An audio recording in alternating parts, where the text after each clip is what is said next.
नमस्कार दोस्तों, आज हम लोग हॉस्टल वायरिंग का जो प्रैक्टिकल है उसको हम लोग करेंगे।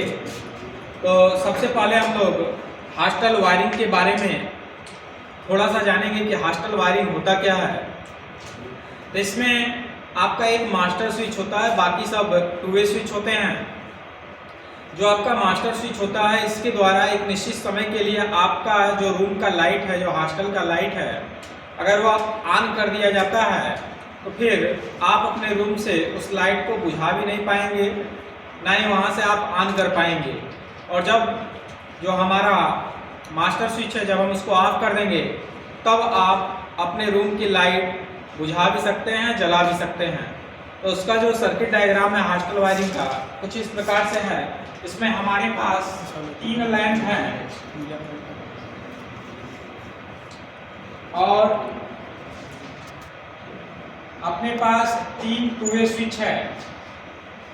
एक मास्टर स्विच चाहिए तो एक मास्टर स्विच ले लिए, 1 वे।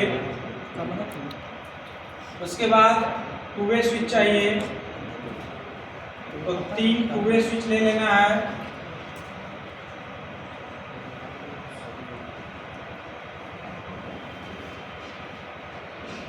जिसमें 3 टर्मिनल है, ये आपका टू वे स्विच है, जिसमें एक टर्मिनल होता है, ये आपका 1 वे स्विच होता है। इसमें फेज सप्लाई देना है। यहाँ से आपको इसका पहला सिरा, इसका पहला सिरा और इसका पहला सिरा, तीनों सिरा एक साथ निकाल के शॉर्ट करके न्यूट्रल निकाल लेना है।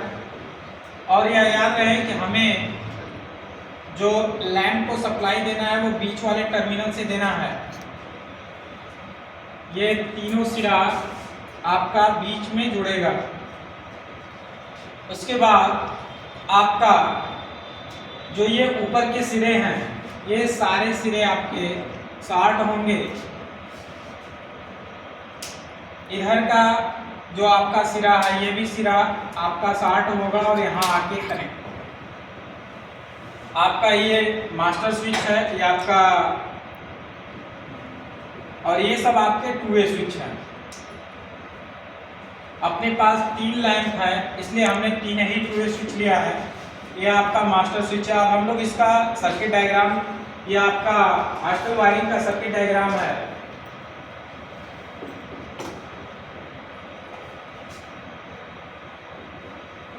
यह आपका हॉस्टल वायरिंग का सर्किट डायग्राम है।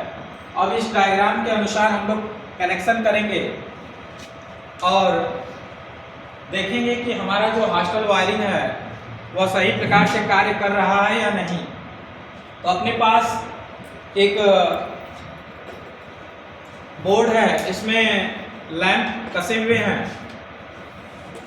तो 1 2 3 लैंप हैं और इसमें आपका 1 2 3 और ये 4, ये आपका मास्टर स्विच है। ये एक स्विच 2 3 और ये आपका मास्टर स्विच 1 वे स्विच है। अब हम लोग इसको कनेक्ट करेंगे तो आप देखिए कि इसको कैसे कनेक्ट किया जाता है। ऊपर के सारे सिरे एक साथ शॉर्ट होंगे और नीचे के भी सारे सिरे जो हैं वो एक साथ शॉर्ट होंगे। ये आपका होल्डर जो लगा है, इस होल्डर के ये 2 वायर हैं। ये जो होल्डर आपका लगा है, इसके इस होल्डर के 2 वायर हैं। अभी इस कनेक्शन को एक हमारे स्टूडेंट के द्वारा किया जाएगा, जिसको आप ध्यानपूर्वक देखिए।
देखिए कनेक्शन हो चुका है।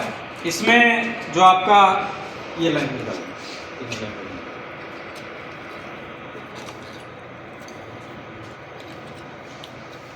ये आपके होल्डर हैं। होल्डर से हमारा 3 होल्डर लगा है। ये तीनों का एक एक सिरा निकाल कर न्यूट्रल निकाला गया है और एक सिरा 2 वे स्विच के बीच में, दूसरे वाले लैंप का दूसरा सिरा 2 वे स्विच के बीच में, और ये आपका पहला लैंप का सिरा 2 वे स्विच के बीच में जुड़ा है।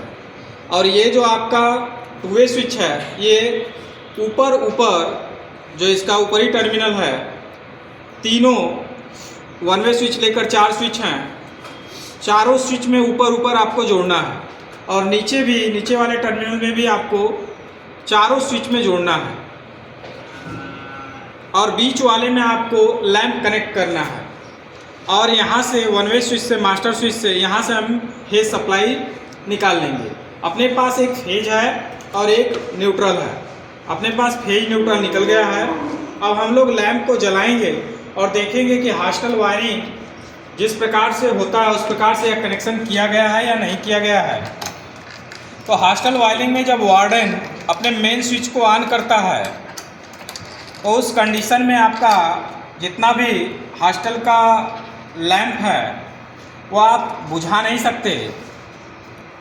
तो हम लोग अभी चेक करेंगे कि ये हमारा कनेक्शन सही है या नहीं। तो पहले सभी स्विच अभी ऑन हैं, ऑफ हैं। अब हम लोग क्या काम करेंगे, मास्टर स्विच को ऑन करेंगे। जो ही मास्टर स्विच को ऑन करेंगे, देखिए ये पहला 2 वे स्विच है। इसका ऑन ऑफ करने से इस लैंप के ऊपर कोई प्रभाव नहीं पड़ रहा है। चाहे ऑन करिए चाहे ऑफ करिए, कोई प्रभाव नहीं पड़ेगा। आप किसी प्रकार की चोरी हॉस्टल वार्डन के समक्ष सामने नहीं कर सकते। यदि आपने इस स्विच को, जो मास्टर स्विच है, इसको यदि आपने ऑफ कर दिया, वार्डन ने इसको ऑफ कर दिया, तब आपका जो रूम का लाइट है आप उसे जला भी सकते हैं, बुझा भी सकते हैं। जैसे ये पहला रूम था, ये दूसरा रूम है, जला भी सकते हैं, बुझा भी सकते हैं। तीसरे वाले रूम में भी जला सकते हैं, बुझा सकते हैं। लेकिन यदि आपने मास्टर स्विच को ऑन कर दिया तो आप किसी भी लैंप को अपने रूम से ना ही जला पाएंगे ना ही बुझा पाएंगे। धन्यवाद।